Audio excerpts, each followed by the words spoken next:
To prove this upcoming season in the NFL for a few notable quarterbacks in the AFC North. After losing in the divisional round of the playoffs to the Bills in Orchard Park last season, Lamar Jackson looks to bounce back and take the Ravens back to Super Bowl glory. Joe Burrow and the Cincinnati Bengals look to lead the Bengals back to the playoffs after missing it last year and in back-to-back seasons. The last time Cincinnati made the postseason, they played in the AFC Championship game in Arrowhead. And coming off a very rough tenure in the Meadowlands with the Jets, Aaron Rodgers looks to end his career on a high note with his new team in the Steelers and get redemption after a down season. Mike T, Kevin Clark, David Dennis Jr. Mike, I'm going to start with you here. Let's talk about expectations and what's at stake for these AFC North quarterbacks. Who among those three that I mentioned needs to make a deep playoff run the most? Aaron Rodgers. And let's give Aaron Rodgers credit because he took the path that was certainly not the easy, but the more challenging one. Made over $300 million, four-time MVP, Super Bowl champ. He does not want to go out the way the last 2 years went at the Jets. That's why he's playing. It's very obvious. If this season doesn't go well, if it's average, if it's below average, if no one's rooting for an injury, if he gets hurt again, that's going to hurt his legacy. Like, one thing about Aaron Rodgers, and he's enormously complicated, we all know that, but obviously he's a competitor and his legacy is very meaningful for him. That's why he's playing. So to me, those other players, sure, they have some risk here, but they have a long way to go in their careers. I mean, Aaron Rodgers essentially said this is it. So I think there's a hugely consequential season as we think about Aaron Rodgers' legacy and certainly the back half of his career. Yeah, the other two are on the right side of 30, as they like to say. Kevin Clark, among those three quarterbacks in the AFC North, who needs to make a deep playoff run the most?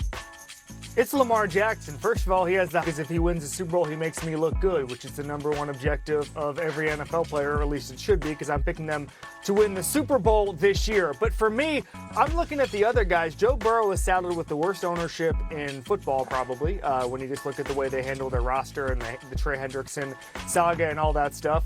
And then Aaron Rodgers, his legacy is solidified. There's going to be a street named after him in Green Bay. Probably not a street named after him in Jersey after his Jets tenure, but still, we know what he's done. He has a ring, he has a Lombardi, all that stuff, and he's got a lucrative podcasting career on deck whenever he wants it.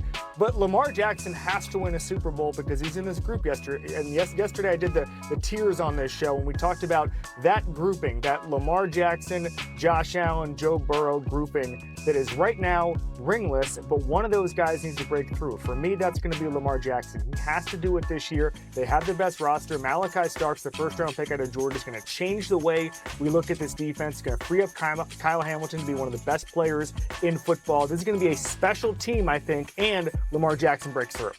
David, you got Lamar, Rodgers, Burrow. Where are you going? I'm going Lamar Jackson, and part of it is just simple process of elimination. Joe Burrow, if they do not succeed, it probably will not be on his shoulders. He can have a 5,000-yard season, to be honest, and they may not make it because the defense back or the personnel around on the other side of the ball is not up to expectations, and we won't look at him differently.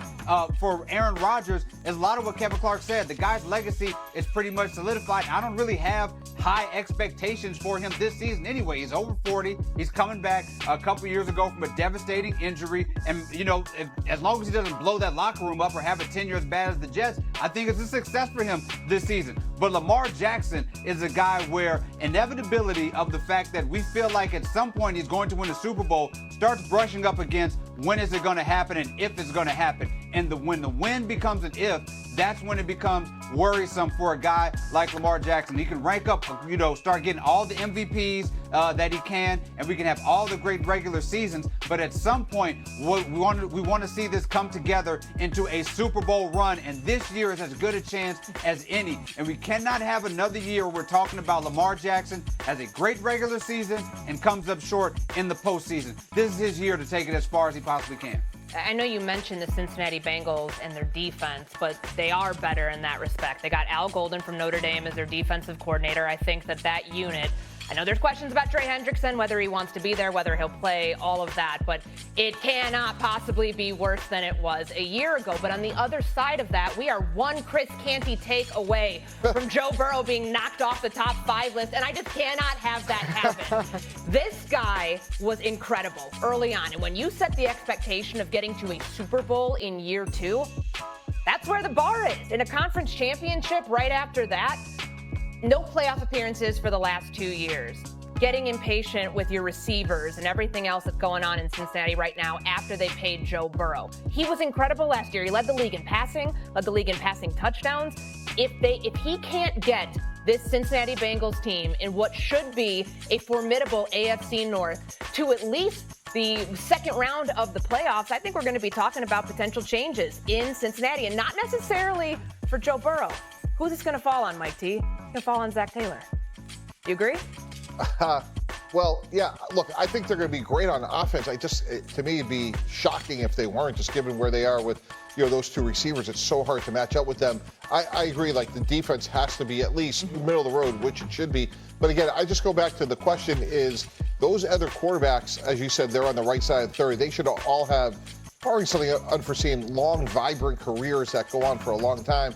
I just think Rodgers is a fascinating figure because, again, like him, hate him, whatever, he didn't take the easy path, and it is someone that's going to be 42, who's made $300 million. No one would have blamed him if he just went off into the sunset or the podcast world, as Kevin said, whatever he's going to do. But the fact that he's playing, like, to me, that's putting his chips in the middle of the table in terms of, like, hey, here's how I want to be viewed. Is he Joe Namath of the Rams, right? Like, what is the end of his career look like? All right, speaking of the Rams, Davante Adams is now in LA, teaming up with Matthew Stafford and Puka Nacua, a team that just reached a divisional round of the playoffs and finished first in the NFC West.